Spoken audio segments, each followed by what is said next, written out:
Alright, welcome back everybody. I do apologize for the technical difficulties of the PS4, because it decided to say, oh, screw you, I don't want you to start the show. Yeah, dumb fuck PS4. But anyway, so, as I was, saying, I'm gonna get Taylor the entry list for the IndyCars. But also joining me is Cody Smart, which is not Orman is Naked, it's Cody Smart. Oh, Joyland. Hello. Alright, where was I? Oh, yes. Weekly show, finally. Yes. Yes, you did.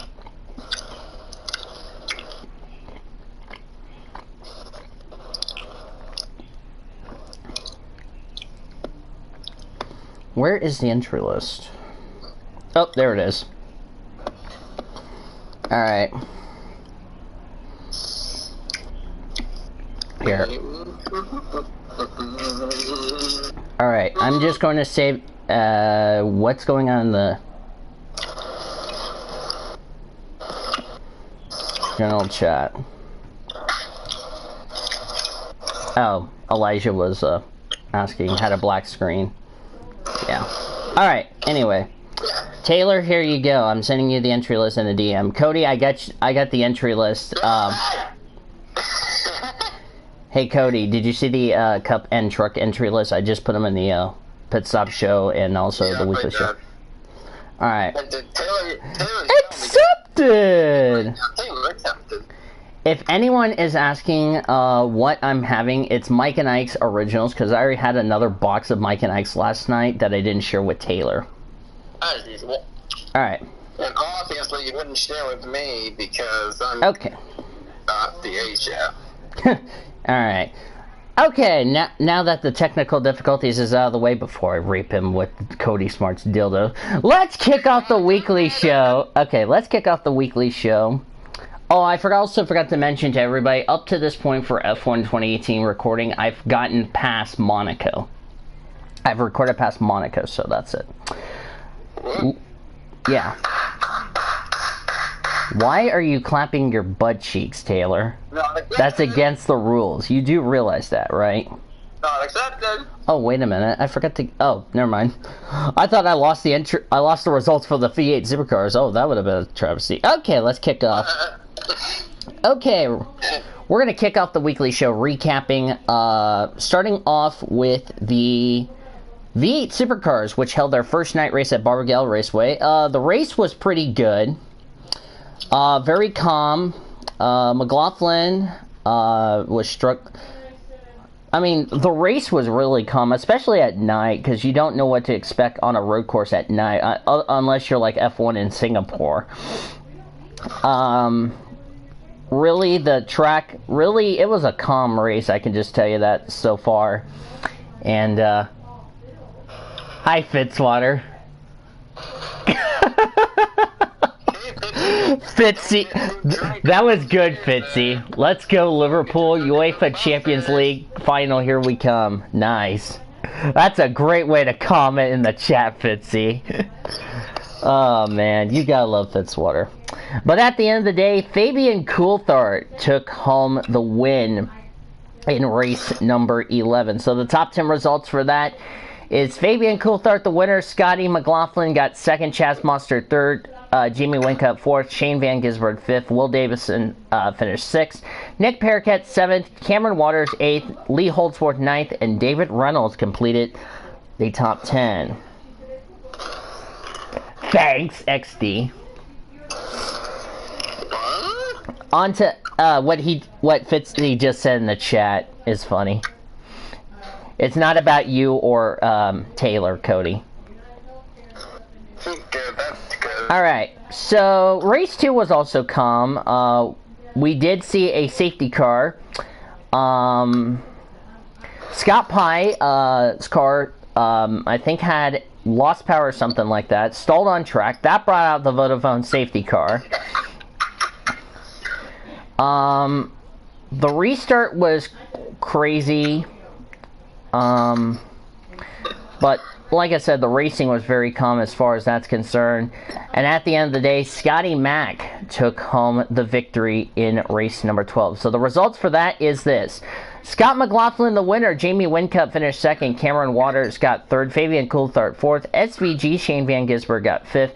David Reynolds sixth. Antonio D. Pasquale got seventh. Will Davidson eighth. Lee Holtzworth ninth. And Nick Paracat completed the top 10. Moving over to the Dover weekend. Yes, I'm going to have NASCAR second. Yay. With the Truck Series, that race I would probably say was calm, as you know. Okay, I have a question for Jayski. Why did Brendan Poole say DVP? Can somebody explain to me what DVP is? Because that's... Maybe? Do what? Development? No, when I'm looking at the results, it says Brendan Poole got a DVP as far as status. I don't know if that's... Oh, it's damaged vehicle policy. I was like, wait, what's DVP? Then I just realized, oh, damaged vehicle policy. That's something weird I don't see on the results. But anyway, nothing really happened in the first two stages. Stage 1 was won by Brett Moffitt. Johnny Sutter won Stage 2. Then Corbin Forster got loose coming off turn 4, spun and lovely tapped the inside wall.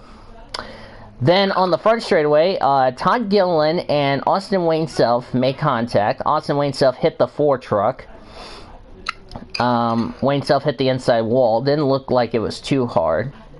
Then Sheldon Cree got loose coming off 4, collected Gilliland and also the 17 of Tyler Ankrum on the back straightaway.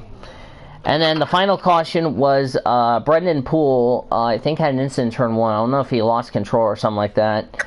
But at the end of the day, Johnny Sauter took home the Truck Series victory at Dover. So the top 10 results for the Truck Series race goes as follows. Johnny Sauter is the winner. Brett Moffitt second. Harrison Burton third. Grant Enfinger fourth. Matt Crafton fifth. Ben Rhodes sixth. Austin Hill seventh. Derek Krause gets his best finish in eighth. Tyler Ankrum ninth. And Ross Chastain completed the top 10. Moving over to the Xfinity Series, which I wouldn't say the race was good or the race was bad. It was like 50-50. Like the Truck Series race, the Xfinity race, first 2 yellows were only the stages. Cole Custer, which won both of them. Then John Hunter Nemechek and Kaz Grala made contact. Kaz Grala spun, lightly tapped the inside wall. No damage there, but he continued on. Then Riley Herbst, I think had a tire go down or something. Got loose, spun, but saved the car. He continued on, and then Greg Goulding and Vinnie Miller made contact. Vinnie Miller went into the wall. Goulding spun out. Those two continued on, and at the end of the day, Christopher Bell wins again at the Monster Mile. That didn't surprise me. Okay, I find something funny, which I'll get to the. Actually, no. Never mind. I was getting ready to say if. Never mind. So the top 10 results for the Xfinity race goes as follows. Excuse me. Christopher Bell wins. Justin Allgaier finished second. Tyler Reddick third. Cole Custer fourth. Chase Briscoe finished fifth. Austin Cindric sixth. Brandon Jones, as Ryan Kender would say, finished seventh. John Hunter Nemechek eighth. Zane Smith ninth. And Michael Annett finished in the top 10. However, the Cup race that was supposed to start Sunday got postponed to yesterday, which Taylor, Cody, and I were doing a little call watching the Cup race. We had, of course, hi Elijah, in the chat. Yeah, for those of you that missed the Cup race, Taylor, Cody, and I will go ahead and summarize it in a interesting part. Of course, we had the competition alone, lap 40, so that's not surprising. First real incident, Ricky Stenhouse Jr. going into turn 1, blew a right front tire, hit the wall. He continued on. Then before the end of the stage, Quinn Houff, which I will also say something about the fans later on in the show about the 77. Also cut a tire down.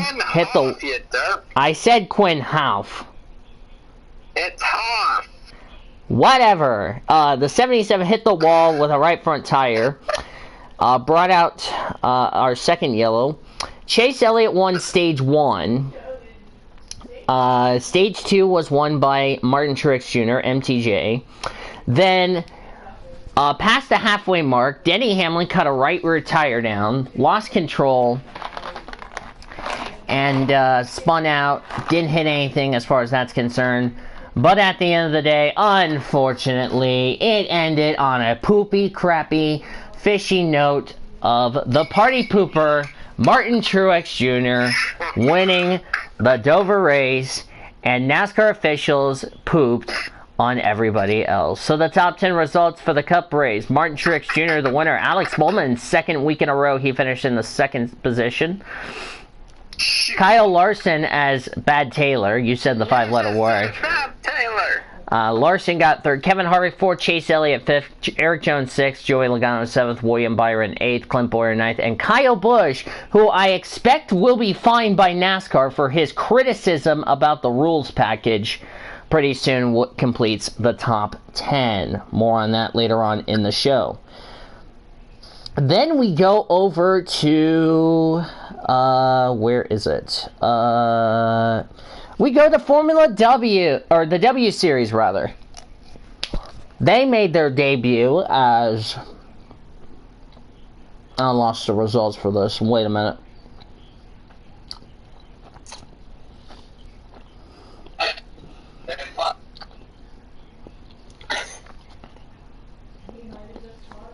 Here we go. Alright. Okay.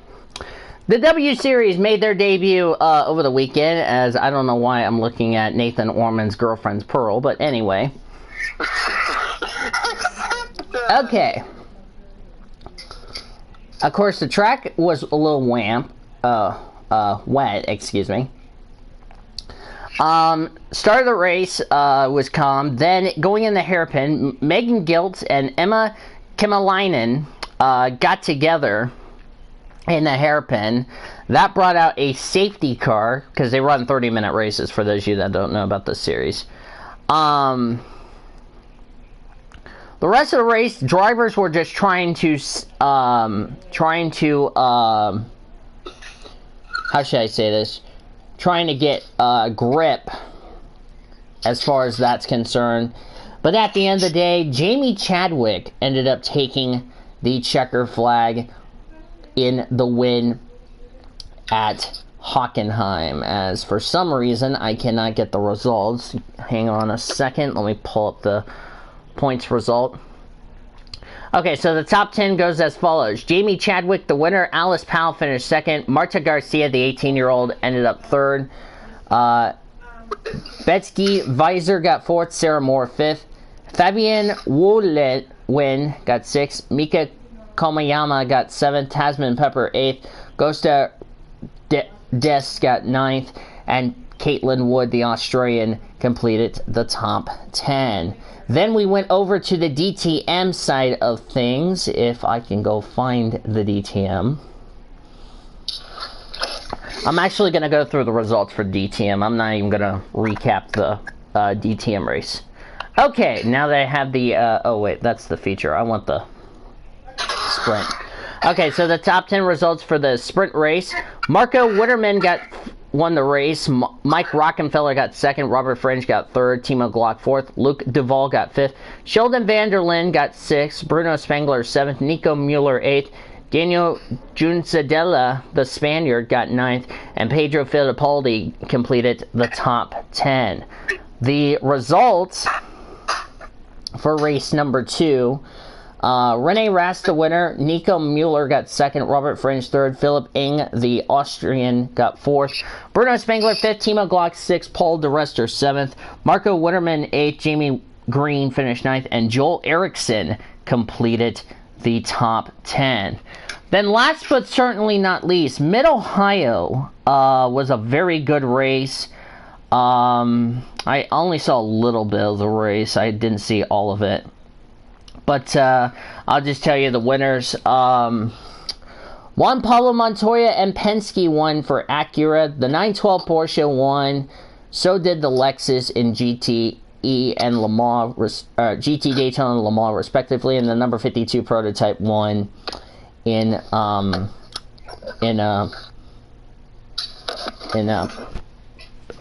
think it's LMP. I don't know. LMP2. Yeah. So now I turn over to the panelists and I ask you guys this. What are your thoughts on Barbagallo, Dover, Hockenheim, and Mid-Ohio? Well, I only watched Dover, so I'll probably just talk about Dover. I missed the trucks race. I missed the trucks race because I was still in college. The Xfinity race, that was alright. I mean, it was just follow the leader, but it still had some good battles in there, so it was a little bit of both. Maybe not the most exciting we've ever seen at Dover, but it still had some action in there for the top spots.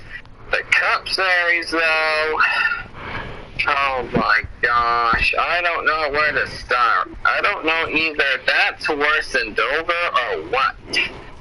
Because I have seen, this is probably the most unrealistic race I have seen all season, and that does exclude Daytona and Talladega. Why, I may ask? Well, first off, you get one driver who's been running in the top 5, who shouldn't even be in the top 5 for most of the race. I mean, cheers to you, my man, but you're an ISM kind of guy, not a Dover kind of guy, but I mean, okay, you know, like, understandably so. Both tracks are about a mile, so I can maybe see something there out of Bowman. I mean, at least he's proven that he has talent in the 88, so there's one thing. So, and the Chevy dominance during that race, especially Hendrick Motorsports, was unreal. Like, you can take a look, like, let's compare Hendrick's performance this past weekend and Hendrick's performances overall within the past few years before they started, like, a decline, before Jeff Gordon started to struggle. Like, you see how I'm getting at? Maybe 2012, 2013, possibly. Mm-hmm. Like, that's how good I believe they are. If they keep this up, then they can be looking at all Hendrick drivers in the playoffs, and that does include William Byron. And at the moment's time, Bowman, I believe, could be in the playoffs, and Byron is behind the cut line. And as you can see, you have an Xfinity Series champion that could be packing up some pressure from an all-star team. We saw that with Daniel Suarez last year. Like, you know, I'm getting a little bit off of the tangent. We can talk about the Hendrick dominance later. But, and then in terms of where the other performers are concerned, I mean, with Kyle Busch, without any bias, I would say that I think Kyle Busch has gotten over his Dover Spring curse, I'm going to call it, there. Because before 2019, throughout this decade, I may add, he's been having problem after problem after problem at the spring race at Dover, you know? And look at it. He gets probably one of the best spring Dover finishes he has had in a long time. And then he complains about the package. I'm like, KB, I'm at KLIB. Like, come on, man. This is the best performance you'd had in recent memory at Dover, and you're complaining about the rules package. You would think that the rules package would do better for you, like, you know? So, according to my own concern, if you think of it that way, it's like, you know what, that's up to Kyle Busch. Sound hypocritical, if I would say correctly. And if you want to talk about that later, I know you said you're going to talk about that later, so I'll also talk about that later. All right, Taylor. I'll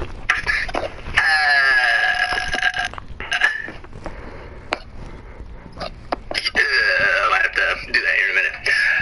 I'm trying to run down my predictions. Oh, okay. That's fine. Alright.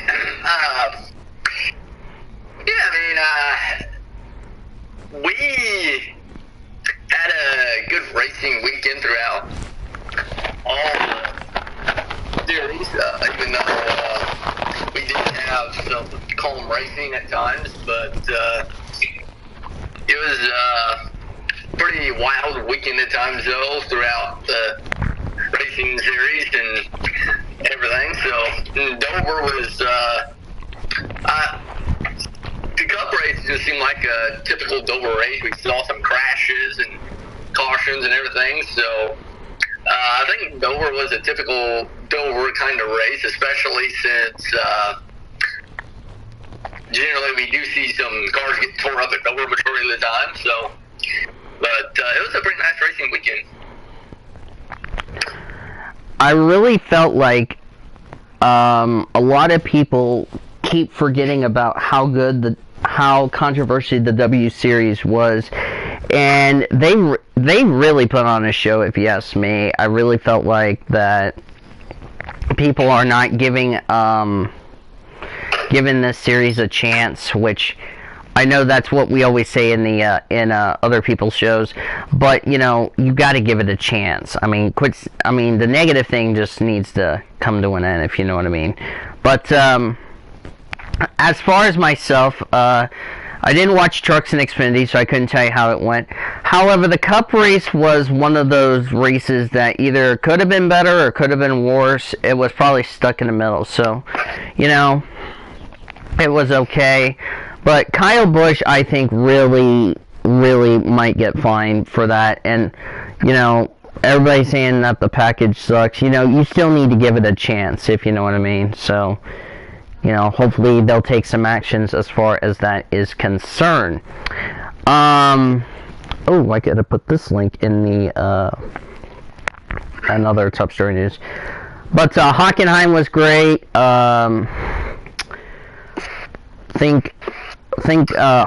Hockenheim was good. Everything was very good, if you ask me. But Dover was 50-50.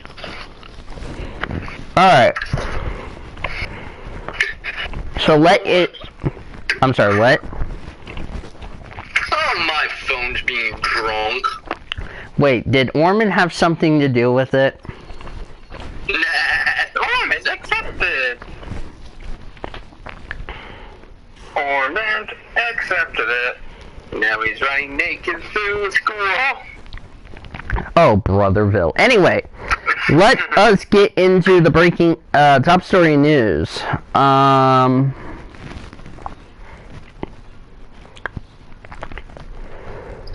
Eldora qualifying for the Truck Series won't change. New this year is practice speeds will determine lineups for the heat races. This helps with track prep and not putting the trucks through single car runs in heat of the day. So I turn to the panelists and ask, do you agree or disagree with that, with what Eldora is going to do for the truck race?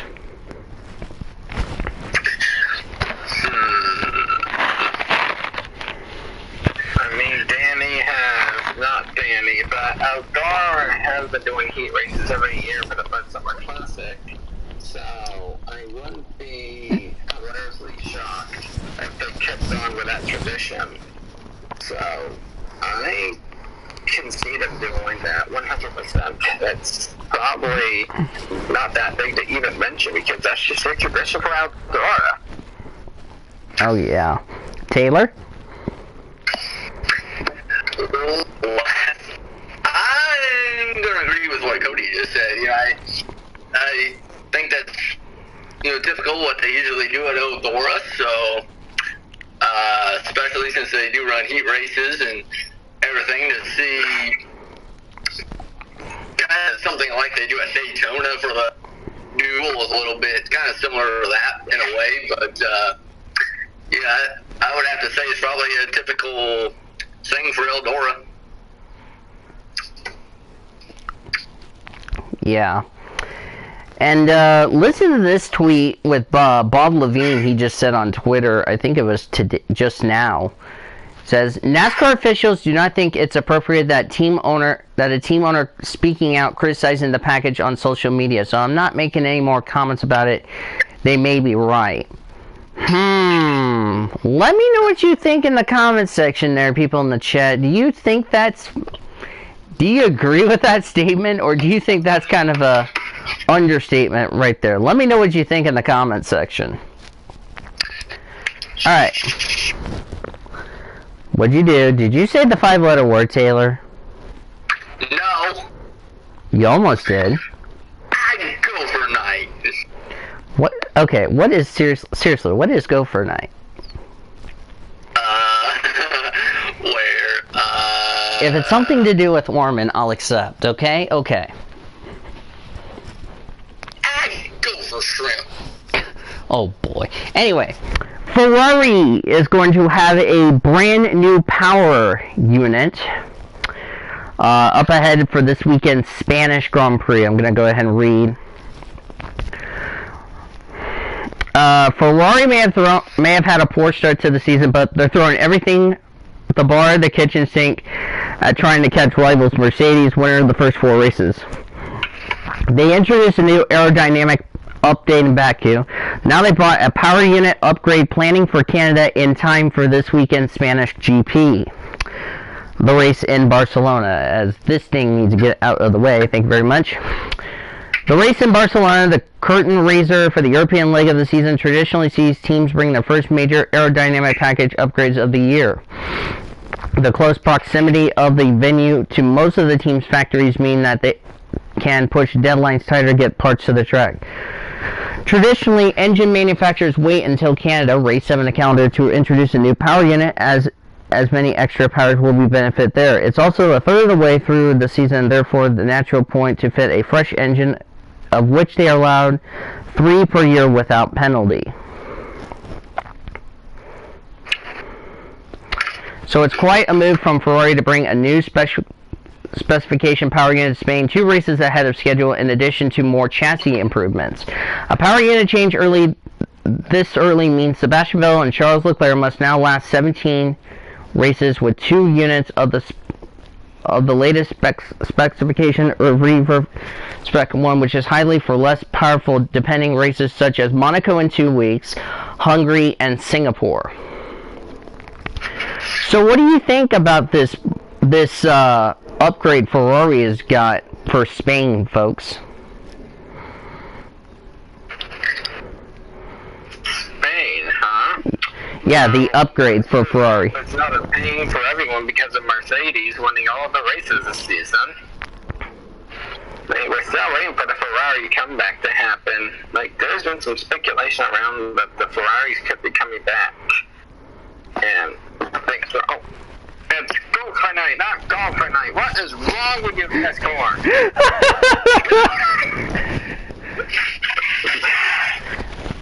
Continue, Cody. Okay, so just double checking that spelling. Great job, Discord. But apparently, like for Spain, let's just hope it's a pain for Mercedes. Everyone's hoping that. So, I mean, Ferrari certainly stepping up the game, and I can see them making some dominance. Maybe finally contending for the lead, and possibly contend for the win. We're just all crossing our fingers here. Ferrari would actually win. Not accepted, Taylor. Alright, and Taylor, what about you? Now what we're about again, I had to try to write predictions.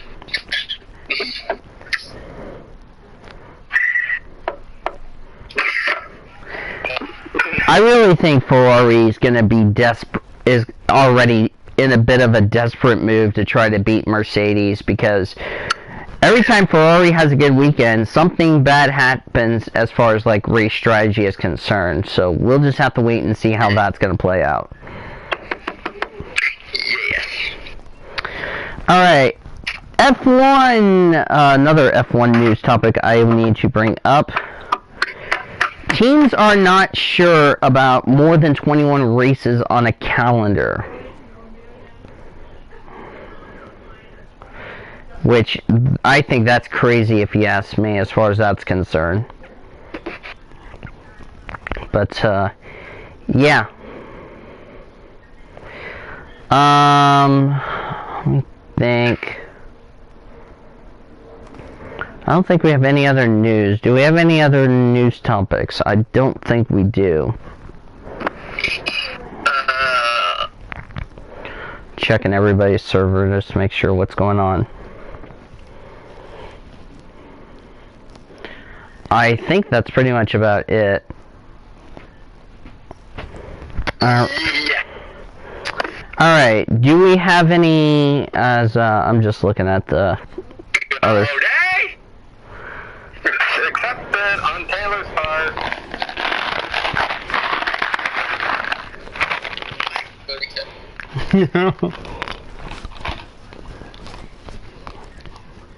Wait, I gotta...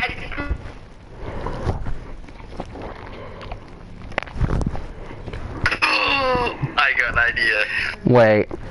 What are you gonna do?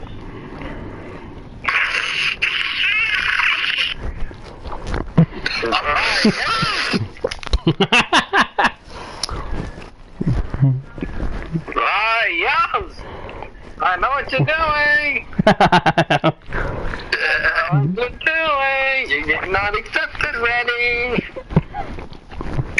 Whatever does, he better not get on Facebook. No, I didn't. You didn't, quit lying. No, wait, Cody. Did you say you cheated on Zachary Taylor's daughter? Okay, accept it. Wait, what would you do on Facebook, Taylor? Do not get on Facebook. Yeah. Danny. Not accepted. I said it first. Do we have any NR... I don't think we have any NR news as far as that's concerned. Other than Cody's March 13 not accepted. Alright, so before we look ahead, I want to remind everybody that this telecast of the Pacific Coast Sports...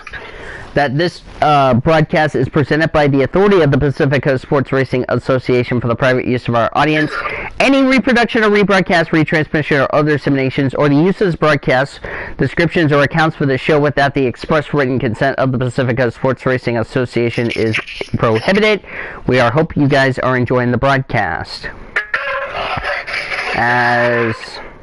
Wait, what? Yay, we got horny dogs. Not accepted. Oh, what the Chinese dragon? As looks like the caution sign just came up for some freaking reason. I don't know why. Anyway, I don't think we have any other news as far as that's concerned. So, are you ready to look ahead? That is the most exciting yeah I've ever seen out of Zachary Taylor. I guess Taylor was too hyper to drink a bunch of calamari juice, and Taylor accepted. Wait, did you shove calamari up Cody? Hang on a second, guys. Hello? Hello? What is it, Dad? Dressed and ready to go? Oh, you were off early? 3 Baker Zulu Delta. I'll be there shortly. Coming up on 50. Alright. You want to take this or you want to take something else? We can take the Mitsu. Okay. Alright. I'll be there in a minute. Bye. Actually, before... The next video motorsports, before we, alright. Ladies and gentlemen, we're gonna have to take a commercial break, to let sponsors take care of it.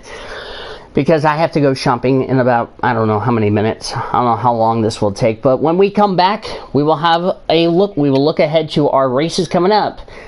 On the PCSRA Weekly show on 107.7 The Franchise Oklahoma City and 107.9 The Franchise Tulsa.